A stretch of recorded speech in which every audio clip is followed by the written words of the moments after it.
மழை காலத்தின் போது விற்பனை விலையை அதிகரிக்க கடைக்காரர் ஒருவர் ஒரு மழை சட்டையின் விலை ரூபாய் 1060 ரூபாய் 901 குறைத்தார் எனில் அவர் வழங்கிய தள்ளுபடி சதவீதத்தை காண்க. என்ன பண்ணிட்டாரு கடைக்காரர் என்ன பண்ணிட்டாரு? தள்ளுபடி பண்ணிட்டார். தள்ளுபடி தான பண்ணிட்டாரு. ஃபர்ஸ்ட் எவ்வளவு ஃபிக்ஸ் பண்ணி வச்சிராரு விலைய? 1060 ல இருந்து எவ்வளவு குறைச்சிட்டாரு? 900. குறைக்க தான் நம்ம என்ன சொல்லுவோம்? தள்ளுபடி. மழைக்காலம் வந்துச்சுன்னா ரெயின் கோட் போடுவாங்க. அப்ப ரெயின் கோட் அதிகமா சேல்ஸ் ஆகும். விலை இவ்வளவு தூரம் வச்சு வித்தா நம்ம சேல்ஸ் ஆகாது. விலையை குறைச்சா என்ன பண்ணுவோம்? நிறைய சேல்ஸ் ஆகும் அப்படிங்கிறதுக்காக நிறைய பிசினஸ் மேன் நிறைய கடைக்காரங்க யூஸ் பண்ற டெக்னிக் இதுதான். சரியா? தள்ளுபடி சதவீதம் ஒன்று போடுவாங்க.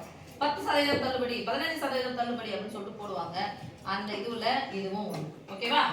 அப்போ எவ்வளவு பிக்ஸ் பண்ணி வச்சிருக்காரு? பிக்ஸ் பண்றதுக்கு பேர் தான் குறித்த விலை. நான் விலை குறித்த விலை. அப்ப எவ்வளவு குறிச்சு வச்சிருக்காரு விலை? எவ்வளவு விக்கலாம்னு சொல்லிட்டு ஏற்கனவே நினைச்சிருந்தாரு. ரூபாய் 1060.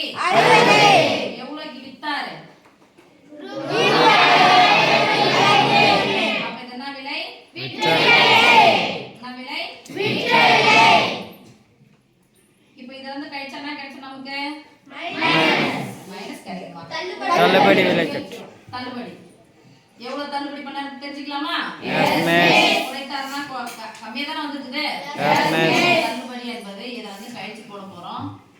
0 வந்து ஃபர்ஸ்ட் 0வே கழிச்சுக்கலாம். அதுக்கு அப்புறம் 1 வந்து தனியா கழிச்சிடணும். 0 ல இருந்து 0 கழிச்சா என்ன சமம் வரும்? 0. 6 ல இருந்து 0 கழிச்சா 6. 10 ல இருந்து 9 கழிச்சா 1. இப்போ இந்த 1 கழிக்கணும்ல? Yes miss.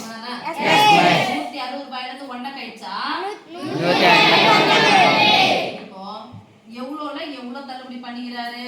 1060 ல 159 ரூபாய் என்ன பண்ணிட்டாரு? தள்ளுபடி பண்ணிருக்காரு. அதானே?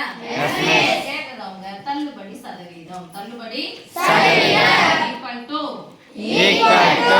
சொல்லுங்க. தள்ளுபடி பை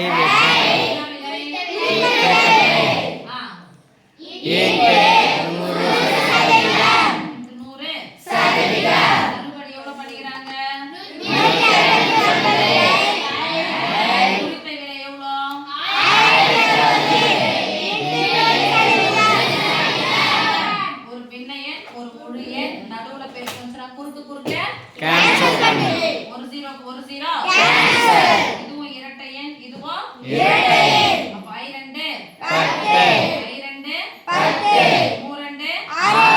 இங்க பாருங்க. இது இப்ப வேற கேன்சல் பண்ண முடியாது. மேல இங்க கேன்சல் பண்ணலாம். 50 ரூபாய் கணக்கு வச்சுக்கோ. 150 ரூபாய் கணக்கு வச்சுக்கோங்க. 159 ரூபாயில எத்தனை 53 ரூபாய் இருக்கும்? அப்ப 3 9 5 ஒரு 53 3 53 ஓகே. இங்க என்ன நம்பர் இருக்கு? 3. இங்க என்ன குறி? இங்க என்னது? 5. என்னது? சதவீதம். தூரணி 1 ஆல வகுத்தா அதேதான். இத மட்டும் பெருக்கலாமா? 5 5. எத்தனை சதவீதம் தள்ளுபடி கொடுத்துறாரு? 15%. 15% அர்த்தம் 100 ரூபாய்க்கு 15 ரூபாய் தள்ளுபடி. ஓகேவா? Okay miss.